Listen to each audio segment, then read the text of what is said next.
Bonjour à tous, c'est Killer qui vous parle pour une nouvelle review vidéo, aujourd'hui consacrée à un set Lego Ninjago sorti en 2013. Il s'agit de la référence 70502 Cole's Earth Driller, ou en français La Foreuse de Cole. C'est un set qui coûte 18,99 € et qui possède environ 171 pièces. Voilà. Donc comme vous pouvez le voir, eh bien, bannière Ninjago verte 2013 avec bien sûr le ninja doré à ce niveau-là. Ensuite, vous noterez la force de Cole en elle-même, ainsi qu'un méchant de l'armée de pierre qui a volé l'arme élémentaire de Cole ici. Là, on vous montre que le Cole est inclus au cas où vous ne l'auriez pas vu dans ce cockpit, l'âge, la référence, et bien sûr The Final Battle pour mettre un peu dans l'ambiance. En haut, on trouvera les deux figurines inclus, donc Cole ainsi qu'un monde de l'armée de pierre, et une image 1-1 de Cole pour voir un peu à quoi il ressemble en vrai dans ses mains, au niveau des vraies dimensions. À l'arrière, vous aurez une image tirée de la série, donc de la Forest de Call, que vous devrez la voir. D'ailleurs, Steiner, dans la série, elle peut contenir au moins 4 personnages. Là, elle n'en contiendra normalement qu'un seul, hein, donc voilà.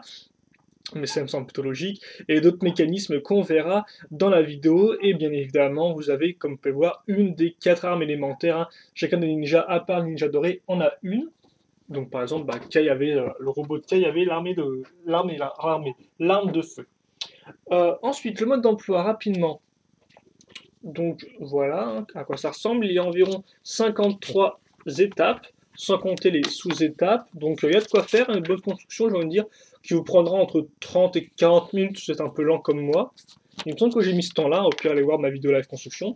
La liste des pièces, et à l'arrière une seule pub hein, donc, qui vous montre les 6 différents modèles du thème en 2013. Hein, donc que ce soit le robot ou les véhicules des méchants ou le dragon doré. Et là, vous les avez même en format boîte avec leur référence en dessous pour pas les louper en magasin. Voilà, ou pour rechercher facilement les sets que vous voulez. Ça, c'est tout pour le mode d'emploi. Bien sûr, on a la gamme aussi. Et donc, je tiens à dire que cette vidéo est faite avec une lumière électrique. Donc, dites-moi ce que vous en pensez, si ça vous va ou pas. Parce que c'est vrai que souvent, j'ai tendance à privilégier la lumière naturelle, mais là, il fait vraiment moche. Donc, voilà, lumière électrique. Donc, dites-moi ce que vous en pensez. Si vous, ça vous va ou pas. Et comme ça, je pourrais voir en conséquence. Et donc, comme ça, c'est-à-dire que s'il fait moche, eh bien, je pourrais quand même faire des vidéos. J'aurais pas à attendre que Monsieur Soleil arrive. Donc, suffit de parler de la lumière, maintenant on va parler des figurines. On va commencer par le ninja, tiens, on va commencer par Cole, donc, qui ressemble à ça. Alors attendez. Oh ouais, j'aime bien quand tu fais un peu tout seul. Donc voilà, Cole, donc la tête n'est pas nouvelle, hein, c'est la même qu'en 2011 et 2012, elle n'a pas double imprimé. Par contre, le costume, lui, est nouveau, le kimono même, devrais-je dire. Et donc comme vous pouvez le voir, hein, un noir et gris avec les petits symboles à ce niveau-là. Là encore, assez détaillé, hein, même si bien sûr assez similaire aux autres ninjas. Et à l'arrière, comme vous pouvez le voir, son symbole de la roche, ici. Voilà. Bien sûr, il vient avec sa petite cagoule noire 2012. Et ensuite, il vient aussi avec son arme. Donc, le manche n'est pas nouveau en doré. Par contre, la lame, bien évidemment, est une nouvelle pièce en couleur, comme vous pouvez le voir, un peu marron verdâtre, j'ai envie de dire, avec deux couleurs. Et je vous rappelle, c'est une pièce qui est un peu flexible. Donc voilà pour son arme élémentaire. Voilà à quoi ressemble la figurine.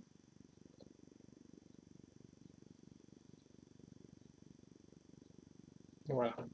On passe maintenant au personnage de l'armée de pièces, donc c'est ce que j'ai appelé un soldat de type moyen, hein, contrairement aux petits qui ont des petites jambes et des arcs, des arbalètes plutôt. Lui, eh bien, il n'aura pas ça, déjà il aura des grandes jambes, ce qui fait qu'on aura un bel imprimé à ce niveau-là, voilà, comme vous pouvez le voir. Un imprimé bien sûr à l'avant, mais bon, l'imprimé à l'avant est similaire entre tous les soldats de l'armée de pierre, idem pour l'arrière, hein, comme vous pouvez le voir, très carré, pas cassé du tout, juste un truc, une armure bien proprette. Et donc en parlant d'armure, on va rajouter nous-mêmes une épaulette qui ressemble à ça, enfin des épaulettes, donc elle est quasi similaire de côté, comme vous pouvez le voir, elle n'est pas faite pour tenir de sabre ou de katana ou d'armes comme ça, voilà. Et donc pourquoi je dis quasi similaire? Parce qu'effectivement là, le petit triangle à l'avant est un peu plus large que celui à l'arrière pour ceux qui voudraient savoir les détails. Niveau tête, tous les personnages moyens ont une tête bleue avec cet imprimé, donc voilà à quoi ça ressemble. Plutôt bien fait, hein, comme vous pouvez le voir, avec des belles peintures et un air un peu monstrueux. Pas de double imprimé. Tu me diras, vu qu'il n'a pas de cheveux, ça aurait pas caché, ça aurait été un peu nul. Il a toujours, bien sûr, un petit chapeau pointu, comme ça. Bon, chapeau pointu, ça fait un peu ringard, mais vous voyez le genre, quoi. Chapeau d'inspiration asiatique. Et enfin, il aura donc, lui, contrairement au petit qui avait une arbalète, lui, il a un katana. Et donc, voilà, vous avez la figurine au complet. C'est bon? On va maintenant passer au set en lui-même. Donc, je vais baisser un peu la caméra comme d'habitude, pour pouvoir vous présenter au mieux le set. Alors, attends. Alors, ouais, est-ce que ça devrait...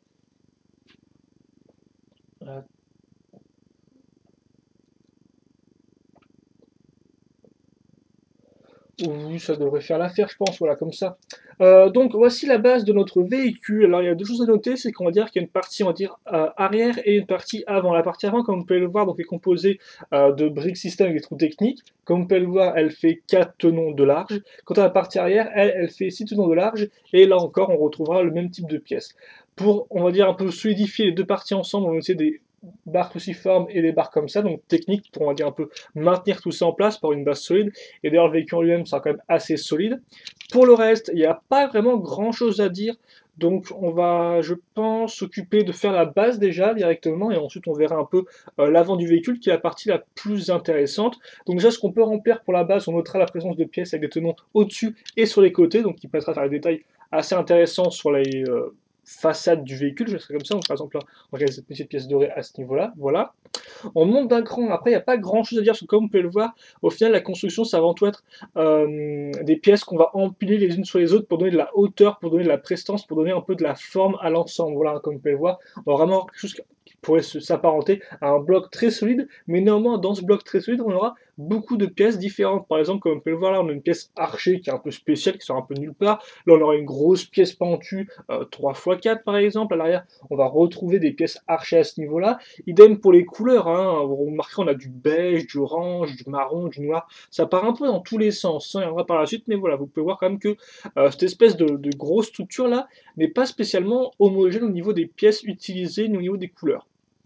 Aussi, chose importante, on notera la présence de cette pièce-là avec une accroche à cran qui sera utile pour la suite. Et d'ailleurs, on notera directement cette partie-là avec à nouveau des tenons sur les côtés, donc qui va nous permettre de remplir la façade. Là, cette fois-ci, on va caser ces pièces rocheuses, hein, donc qui ne sont pas nouvelles, mais qui font bien sûr leur effet. Et là, forcément, quand on les a en marron et sur la fourche de colle, forcément, ça correspond plus que bien, j'ai envie de dire. Donc ça, c'est ce qu'on peut faire, je pense, pour l'instant. Maintenant, je vais vous expliquer rapidement, on va dire, le mécanisme principal. Donc vous noterez aussi le cockpit, un pas de siège. Le panneau de contrôle est un sticker, car effectivement, il y a des stickers dans ce set-là. Par contre, le cockpit est quand même assez vaste, hein. C'est vrai que je faisais référence plutôt à la série qui, effectivement, a un cockpit à 4 places. Là, en forçant un peu, je pense qu'on peut mettre 2 personnages, hein, mais voilà. Donc il est quand même assez large, hein. Il n'est pas non plus tout rikiki, ça c'est une bonne chose. Donc oui, effectivement, l'avant du véhicule, cette partie-là, c'est la plus intéressante parce que c'est là où on aura bien, on va dire, un peu l'unique mécanisme du set. Et quel mécanisme, mes enfants, vous allez voir un peu comment ça marche, c'est assez intéressant. Donc déjà, on va noter cette pièce-là, là, donc la grande barre qui fait tout le long, qui traverse, on va dire, le véhicule dans sa largeur. Vous noterez qu'il a une petite pièce dentée à ce niveau-là. Cette pièce dentée est reliée à une autre pièce dentée qui est ici, donc la roue dentée là. Et donc cette roue dentée, comme vous pouvez voir, elle est reliée à une barre qui a passé ici, donc qui va traverser en longueur cette petite pièce marron, donc qui a 3 trous techniques circulaires, hein, comme cela, voilà. Donc elle traverse ça, et à l'arrivée, qu'est-ce qu'on a? À l'arrivée, on a une autre roue dentée qui sera très utile pour la suite. Donc déjà, elle sera utile pour faire le lien avec une seconde roue dentée qu'on trouve à ce niveau-là. Comme vous pouvez le voir, on a pris une pièce technique en T, hein, je pense que c'est assez facile à comprendre, c'est une espèce de grosse pièce en T avec beaucoup de trous techniques. Et donc grâce à cette pièce en T, ça nous permet de relier ces deux roues ensemble. Comme vous pouvez le voir, la barre ici est assez longue, et surtout c'est une barre à stop. Donc en clair, on a un stop à ce niveau-là, ce qui fait que vous avez beau forcer, vous ne pouvez pas enlever la barre, elle sera coincée grâce à ce stop qui est bien sûr de l'autre côté de la pièce marron. Vous suivez toujours? Donc en clair, qu'est-ce qu'on a? On a une longue barre qui est coincée à ce niveau-là, elle a une roue dentée qui est reliée à cette roue dentée à ce niveau-là, et donc cette roue dentée-là est reliée à celle-ci qui est reliée à celle-là. Et donc en clair, qu'est-ce que ça veut dire? Eh bien ça veut dire que quand on tourne cette partie-là, comme vous pouvez le voir, eh bien tout bouge parce que tout est lié grâce à des roues dentées. Donc ça c'est la première phase de notre mécanisme. Alors je me demande comment je vais procéder, mais je pense que je vais tout faire parce que je pense pouvoir tout faire tout de suite. Donc déjà, après, ce qu'on va ajouter à notre foreuse, cette grosse pièce-là, voilà. Ce qui est intéressant à retenir avec cette pièce-là, donc hormis sa forme assez intéressante, c'est surtout qu'il y a des roues dentées à l'intérieur, comme vous pouvez le voir là, regardez ça, toutes ces petites dents. Et bien ça, c'est des petites roues dentées. Et pourquoi j'en parle? Et bien tout simplement parce que cette roue dentée là, vont venir se lier à celle-ci. Donc vous n'allez pas pouvoir le voir, je pense. Mais grosso modo, je mets ça comme ça. Et donc quand je fais ça, et bien regardez un peu. Voilà. La petite pièce grise va être liée, va toucher les roues dentées de ma pièce noire.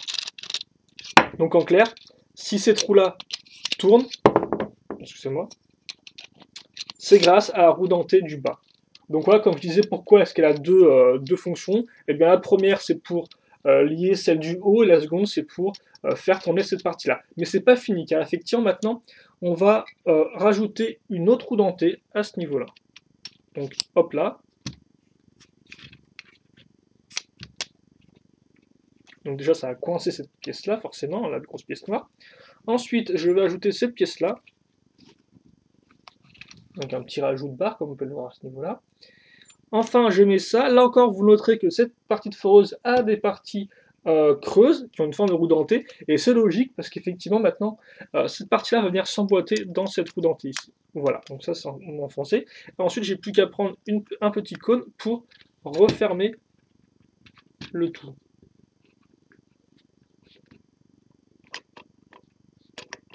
Comme ceci. Et donc, maintenant, qu'est-ce qui se passe? Eh bien, quand je tourne, eh bien, on a une roue dentée qui va dans un sens, c'est logique, mais l'autre, mais en fait, cette roue dentée-là, bah forcément, vu que la barre est liée à ces foreuses-là, eh bien, les foreuses, elles vont dans un autre sens. Et donc, voilà comment marche le mécanisme, et pourquoi vous avez en fait, eh bien, ces deux parties-là, donc la partie noire et la partie dorée, qui tournent dans un sens, on va dire, inversé. Comme vous pouvez le voir, donc ça fait un effet qui est franchement super cool. Alors par contre, c'est vrai que mes pièces bougent un peu là. Je sais pas si elles ne sont pas qu'elles bougeaient autant la première fois que j'ai monté le modèle. Mais bon, voilà, vous avez un peu la construction. Bon, ça c'est fait. Maintenant, on va compléter le reste du véhicule. Donc déjà, l'avant, je vais prendre cette petite pièce-là, qui sera utile pour, on va dire, un peu boucher les formes. Hein, ça paraît vraiment super utile. Ensuite, on va passer au niveau supérieur. On va faire toute la partie au-dessus, donc qui ressemble à ça. Donc ce qui est assez intéressant, je trouve, c'est l'utilisation de la barrière ici pour faire comme une espèce de façade. Ça fait très mécanique, ça fait très véhicule de forage, donc ça j'aime beaucoup, donc très bon design à ce niveau-là. Après vous avez donc des petits moteurs, quelques petites pièces dorées, un gros sticker à ce niveau-là, des stickers sur les côtés qui sont assez bien faits, hein. Comme vous pouvez le voir, le doré plus blanc rend vraiment bien, et en plus c'est quand même assez détaillé. Là on a une espèce de conte de personnages peut-être forêt, j'en sais rien du tout, mais en tout cas on a une espèce des petites têtes de mort. Donc quelque chose me dit que c'est... il a déjà fait quelques petits massacres avec sa foreuse, cool. Ensuite, on notera rapidement les parties diagonales comme ça, qui sont assez intéressantes, comme vous pouvez le voir, regardez. Là, on a une diagonale, et là, on a une autre. C'est quasi parallèle entre les deux diagonales, c'est plutôt... cet effet-là est assez intéressant. Donc ça, on va le mettre à ce niveau. Vous noterez aussi qu'on a des... Oh,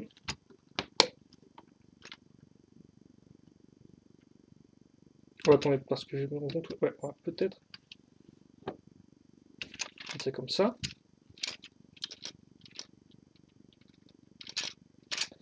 Ah oui, vous noterez les garde-boue sur les côtés, hein, à ce niveau-là, qui donne un peu plus d'élégance à l'ensemble, j'en sais comme ça.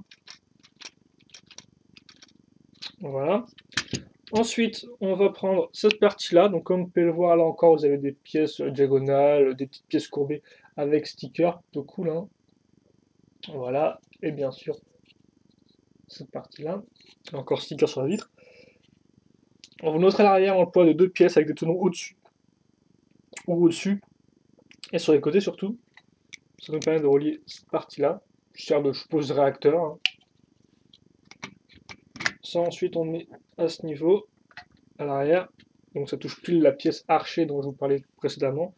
Et enfin, ça, on va le mettre à ce niveau-là. Voilà. Pourquoi je les avais enlevés, hein, si je dis pas de bêtises, c'est comme ça, et c'est bien comme ça, en effet. Donc maintenant qu'on a fait la partie supérieure, enfin la partie avant, que d'ailleurs je suis fini en mettant des roues, hein, donc c'est ces roues-là. Et donc logiquement, vous avez compris, vu que maintenant les roues sont accrochées à la barre, quand on va faire rouler le véhicule, forcément, ça va entraîner tout le mécanisme avec lui, hein. Voilà, mais ça on en reparlera juste après. Alors par contre, je regarde juste un truc pour le mode d'emploi rapidement, je vérifie que j'ai pas fait de conneries, mais non, c'est bon, ça devrait le faire. Alors déjà, qu'est-ce qu'on va faire? On va utiliser cette pièce-là, qu'on a ici, on va raccrocher ça au bout. Donc des petites pièces dentées ainsi que des sabres.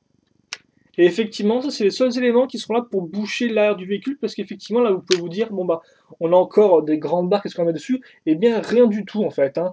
Tout ça c'est vide, donc au final on va mettre des petits caténages, on va dire, pour un peu boucher l'espace, pour un peu de dynamisme au véhicule, voilà. Car effectivement, maintenant, tout ce qui nous reste à caser, c'est les roues. Donc les roues, c'est ça, hein. On va reprendre nos grosses pièces foreuses. Comme vous pouvez le voir à l'arrière, on a un mécanisme avec 3 accroches à ce niveau-là, ainsi qu'une pièce avec un cran d'arrêt ici, donc pour là encore, plus que ça bloque, pour que la roue ne parte pas dans tous les sens et qu'elle reste bien accrochée. Et vous noterez qu'à l'avant, on va prendre donc des pièces circulaires assez chouettes pour boucher le trou de la foreuse. Donc c'est plutôt sympathique. Et donc ça, eh bien, ça se case sur les 3 derniers trous de notre barre noire, donc d'un côté comme de l'autre. Voilà. Et donc là, au final, eh bien, vous avez le véhicule qui est fini. Donc, attendez que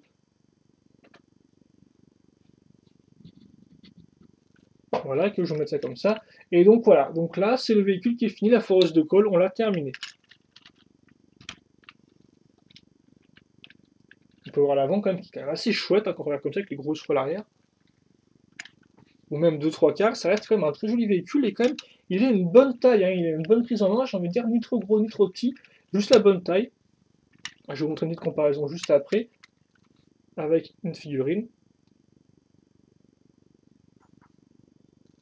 Voilà. Et donc, comme on peut le voir, ça va encore, hein, il fait une... ça va, j'ai envie de dire. Il a une bonne taille, le véhicule. Et donc, bah, ensuite, il ne reste plus qu'à faire, je pense, le bilan. Donc oui, bah oui, grosso modo, mécanisme, hein, c'est simple. Ça s'ouvre et ça se ferme. Ça peut être bougé si vous le souhaitez. Et bien sûr, le véhicule roule. Et quand il roule, eh bien, les deux roues avant entraînent la foreuse, donc foreuse, qui tourne dans deux directions différentes. Voilà, tout simplement.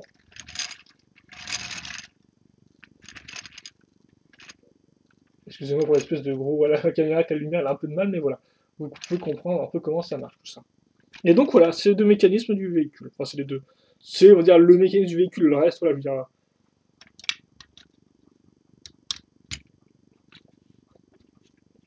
Et donc, comme je disais, effectivement, dans le cockpit, il y a quand même de la place, hein. Voilà. Comme tout l'arrière, là encore, est vide, donc vous pouvez peut-être essayer de caser. Alors, j'ai pas essayé de mettre un personnage, je pense que c'est quand même dur, hein, mais vous pouvez essayer en caser un. Mais en tout cas, déjà, le fait que le cockpit soit assez vaste est assez intéressant, je trouve. Moi, par contre, je l'utilise pour accrocher l'arme, parce que normalement, vous pouvez mettre l'arme assez facilement. Normalement, attention, hein. Bien sûr, forcément, maintenant, j'ai du mal à la caser.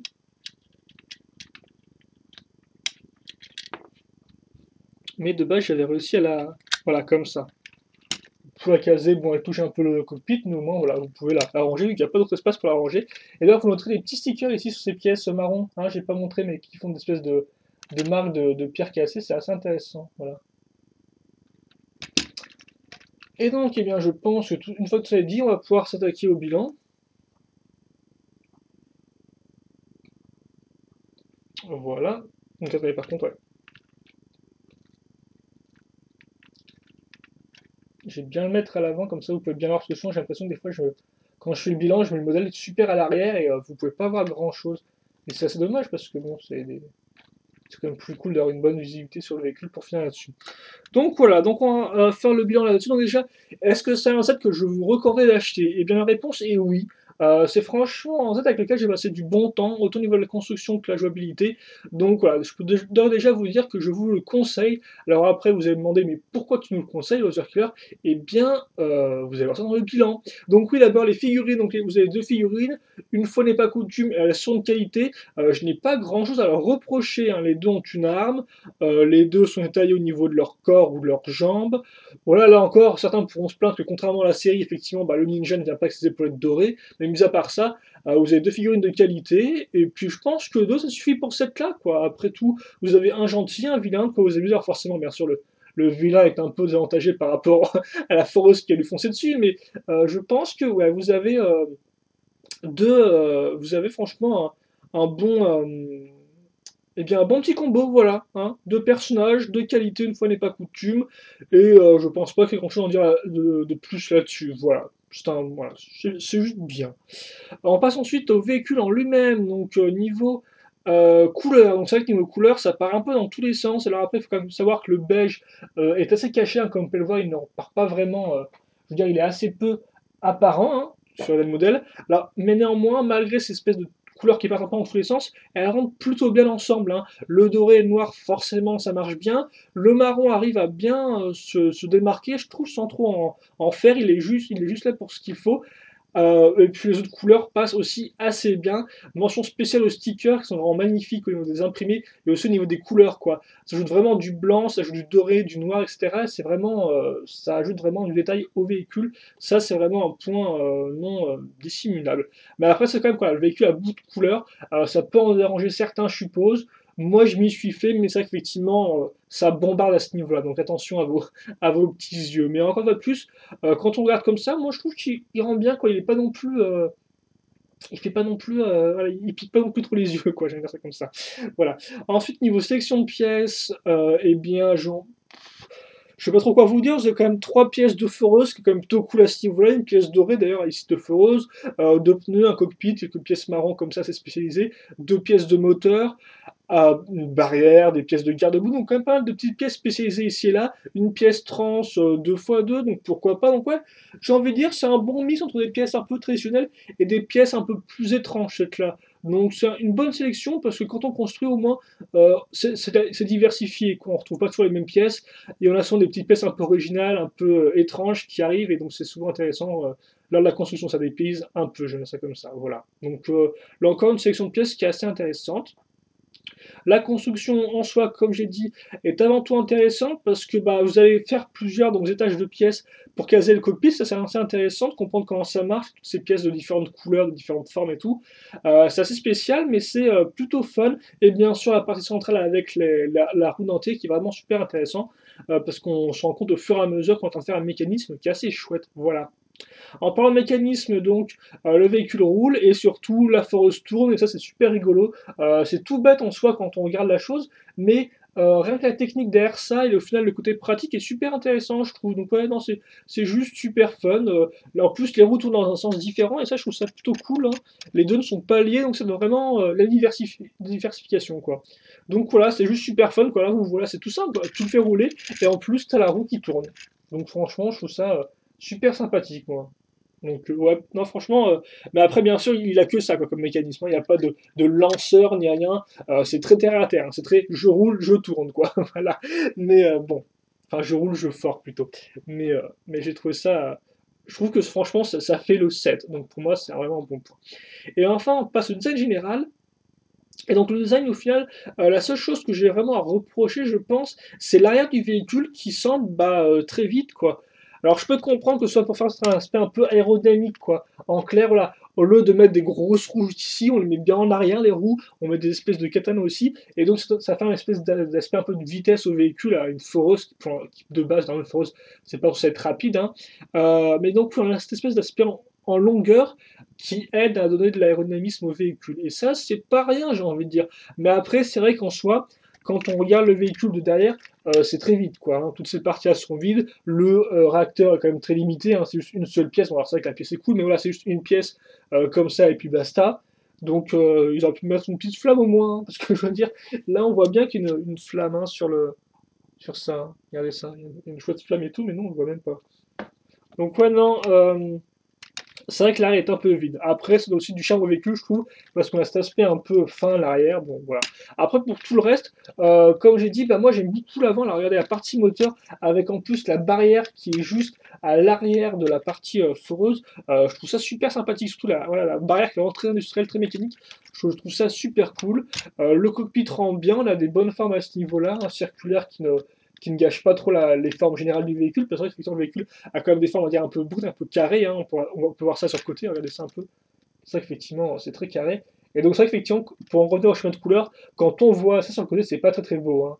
Une espèce d'enchaînement marron, noir, doré, franchement, c'est pas du meilleur goût en effet quand on regarde ça de profil. Donc si je devais ajouter un bémol, hein, les côtés du véhicule ne sont pas les mieux qu'on ait pu voir. Euh, et donc voilà, donc pour moi c'est franchement un véhicule qui est intéressant au niveau design, hein, qu'en plus des couches de pièces comme on peut le voir. Regardez, le véhicule descend au fur et à mesure. Une couche, deux, trois, quatre. On a vraiment des hauteurs de plaques, et ça c'est vraiment intéressant. Je trouve ça c'est vraiment plutôt cool d'avoir joué avec cet aspect d'étage, hein, un peu d'escalier. avec les différentes pièces. Et donc voilà, et donc ma conclusion générale est bien que c'est un set qui vaut le coup, aussi bien pour ses formes que pour ses pièces, que pour son mécanisme qui est vraiment fun, ainsi que ces deux figurines qui se complètent bien. Donc vous l'aurez compris, la foreuse de Cole, un Cole Earth Driller, eh bien je vous la conseille si vous avez 18,99 € sous la main, parce que je pense qu'il les vaut, et que c'est un set qui est, ma foi, très fun. Voilà, donc on va se quitter là-dessus, questions, commentaires, n'hésitez pas à les poser, j'y répondrai avec grand plaisir comme d'habitude, et puis nous, bien évidemment, on se retrouve plus tard pour de nouvelles vidéos. En attendant, portez-vous bien, passez une bonne journée, bonne soirée, bonne ce que vous voulez, et puis moi je vous dis à la prochaine. Allez, salut!